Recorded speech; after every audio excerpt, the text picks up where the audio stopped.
and we're going to come to some kind of a resolution, or at least fulfill some of these promises that I've made. But until that time happens, until I have the resources, we're just going to kind of sit here in limbo, and I don't really know when God's going to spring us out of this. It looks like some of the elements are coming together right now. If you got the Cleveland Craigslist ad going, that's an important move forward. And I am communicating with several potential prospects. You can't really believe too much what these guys say because they're kind of marginal. But it looks like there could be one or possibly two that's ready to do something like, come here to Cleveland with 5K. And that would instantly, the same day, start moving me out of this. So, we're on the right track. I'm looking for a client to manage money because we know for sure it's going to take at least 35, maybe 40 days from the time you get the client. It'll take months to get one. So we're not really wasting any time with that. We're really not focusing on training anyone because they're all too stupid and they can't appreciate the value of what I do. But we are focusing on something that has a real chance, because I've done it before in the past, this very same approach. Ad on Craigslist, talk to people on the phone, and they actually show up and put down money, and I always walk away out of the casino with money, at least toward the latter part I did. So we know this is a workable plan, and as long as the ads are being posted and we're getting a little bit better coverage right now, we've got New York, Chicago, Philadelphia, and Cleveland. I haven't checked my ads today. I'm trying to stay away from that sort of thing on Sunday, so I'll check them. Right there, what I've just described, we've got the 4 major metropolises on the East Coast and Midwest. Those are the major areas. Detroit would be another one, but I just read on Yahoo that Detroit declared bankruptcy just this last week. Anyway, there's a lot of really desperate blacks in Detroit. They call it Murder City. And the one prospect that I got from Detroit, actually I got 2 of them. The other guy was from the Middle East, and he was just completely nuts. But this black guy, I told you about him before, he's just, you can't get the truth out of these guys. They'll tell you one thing and then do the exact opposite. So I'm not able to get him to commit to any promises that he's made, and so kind of letting him go. But he is from Detroit, and he did show up one time, and we made $1,600 in a couple hours. Anyhow, those ads. I'll come up with another one here tomorrow, probably. Well, there are two Craigslist. There are 2 Craigslist accounts that all I can do is repost old posts.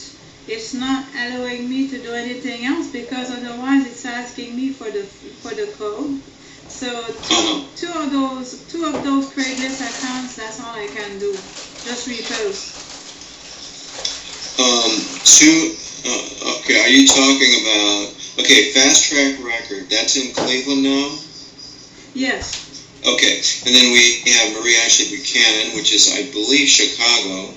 Yeah. Then we have Predestinated Last Name is probably New York. Yeah. And then Worldwide Observer is either New York or Chicago or Philadelphia or Give Me or somehow, whatever, $100,000. Now, he deals in large amounts of money. He's a real estate guy. He happens to not be doing too well because real estate's down, has been down for a few years.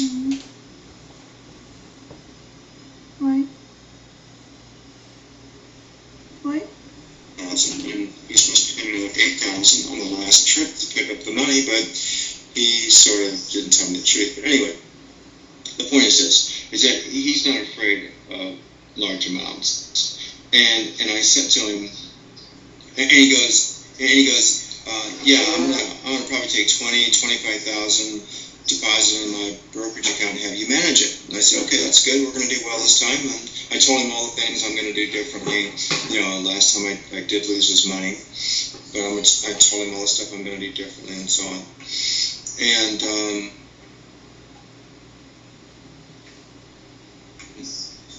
situation, but he's kind of heartless. He wouldn't help me if I could make him some money. And if he gets $100,000, then I will be getting several $1,000s, probably enough to get a place to live. So, definitely enough to get a place to live. So okay. I want you to, God is my witness, I wasn't trying to beat you up. Well, you just got to realize that I'm kind of sensitive about the money issue right now. I just want to take care of that problem on my own, and whatever help you can give me, that's great. I want to make it right with you and pay you back everything. And,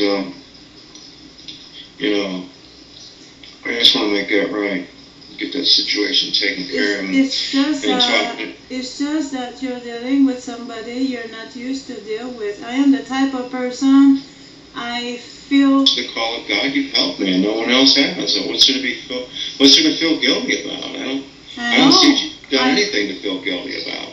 I know, but like I was explaining to you in the previous conversation, that's just the way it is. It's just that, I'll give you another example so you will understand that I wasn't trying to bait you up. When Ashley died, I really felt super guilty. Because what I was telling myself, because I did everything I possibly could. God is my witness. I did everything I possibly could. I'm not telling you everything I did because it would take the whole evening just to tell you. But God is my witness, and what happened is I was telling to me. I'm complimenting you. I'm actually praising you. I'm saying, Martine, if it weren't for you, I wouldn't be alive today. So, contrary to what you're thinking, so that's my way. Misinterpreting you. Mm-hmm. No, I see you as the savior here. But you're the one that's holding me up. But I wasn't trying to beat you up. I want you to know that. No, I say you're the one who's holding me up. I didn't say beat me up. You're the one that's holding me up. If it weren't for you, I could not sustain this. I would be dead. How in the world, just tell me, how in the world can I get by day by day? I'm spending right around $400, maybe $500 a month. Where am I going to get that at? No place. Nowhere. No one. No one will help me. So look, God sends you to keep me going for the last several months. He sends this garage guy who owns this station. He's up to $1,000 now. Okay, so he did another repair. The brakes went out on the van. I don't know if I told you or not. Had to get it towed again. The garage monkeys screwed up, and I had to bring it back again, and a brake line broke right there in his shop, thank God. Because if it would have broke out in the road, I would have been in an accident. So there's all kinds of really weird things going on in my life right now. And he's looking at the account, and he's going, oh, it's really getting up there. Do you have any money to give me? And I said, well, it's my food money. If you want that, I'll give it to you. But he's letting it slide. He's probably not going to do any more work until he gets paid.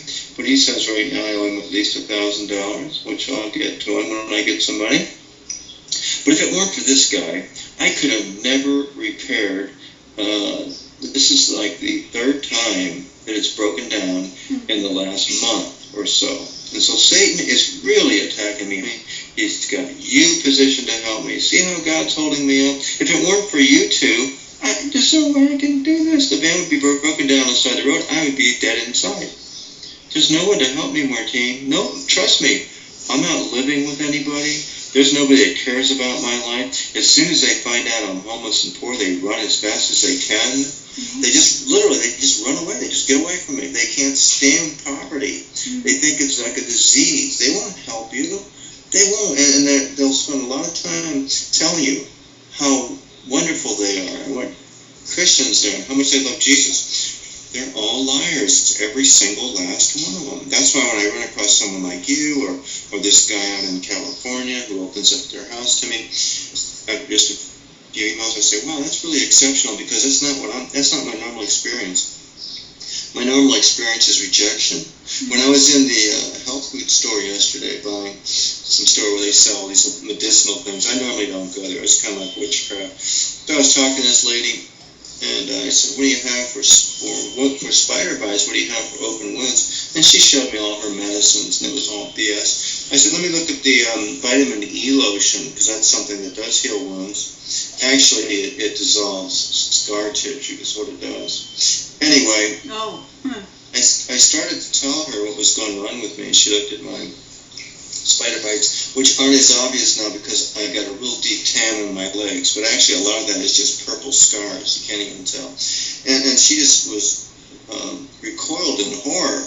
She goes, oh my gosh, what happened to you? And so I explained to her I live in a van and I'm poor. Now, when I said that, she just totally turned off. And it's like, oh my gosh, disease, I'm getting away from this guy. But all the way leading up into that, she was right in my face. I was actually backing up because